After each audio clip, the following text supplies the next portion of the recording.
Təəssüf ki, nə qədər maarifləndirmə işləri aparılsa da, hələ də xurafata inanan insanlar var. Bölgələrdən birində Dəmirov xəstəliyi olan uşağı dua ilə sağaltmaq istəyiblər. Maraqlıdır ki, azyaşlının valideynləri çarəni nədənsə həkimdə yox, mollada axtarıb və kimsə uşağın Dəmirov səpən yerlərinə güya dua yazıb.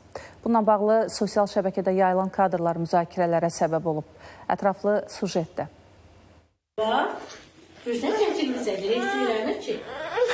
Uşaqda olan Dəmirov xəstəliyini sağaltmaq üçün mollaya müraciət ediblər. O da necə deyərlər öz müalicə metoduna uyğun uşağın ayağının səpən yerlərinə güya ərəb hərfləri ilə dualar yazıb. Hətta dua silinməsin deyə bir ay uşağı çimizdirməyin deyə tapşırıq da verib. Hadisə bölgələrdən birində yaşanıb və bir pediatr tərəfindən çəkilərək şəxsi sosial şəbəkə hesabında paylaşılıb. Görüntülər vətəndaşlar tərəfindən bir mənalı qarşılanmayıb. Molla yanına aparmaqdansa bu qədər ali təhsilli savadlı həkimlərimiz var. Onlara müraciət eləmək, onlara göstərmək daha effektiv olar. Mollanın yanına gedmək cəfəng atıcıdır. Uşağın da vəziyyəti ağırlaşıb.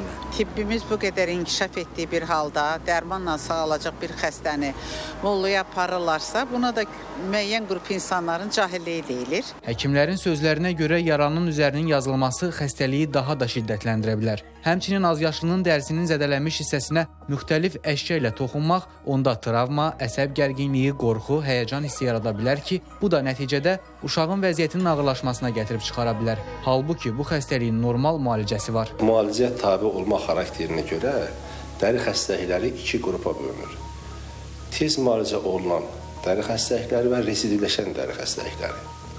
Adətən pullu Dəmirov kimi proseslər müxtəlif kontaktlar, müxtəlif təmaslar zamanı yenilənə bilir. Müalicəsi üçün də protokol qaydaları əsasında mövsüm müalicələr tələb olunur. Lakin bir sıra dəri xəstəliklərin müalicəsi zamanı professional həkimlərə yox, qeyri-mütəxəssislərə, ümumiyyətlə səhiyyə ilə, təbabətlə əlaqəsi olmayan şəxslərə müraciət etmək cəhalətin bir formasıdır. Din xadimi Rüfət Qarayev deyir ki, duanın insan həyatında yeri mühümdür. Çünki dua insan üçün bir güc, ümid qaynağıdır. Hər hansı xəstəlik və çətinliklərlə bağlı Allahdan yardım istəyib dua etmək normaldır. Amma hər hansı xəstəliklə bağlı insan bədəninə dua yazılması doğru deyil. Heç bir həkimə getmədən biz ancaq duaya yönəlsək və yaxud da dua etməyimizlə yanaşı müəyyən din xadimlərinə yönəlib ki, təbii ki, din xadimləri bu işlərlə məşğul deyil, xüsusi insanlardır ki, bu işlə məşğul olanlar.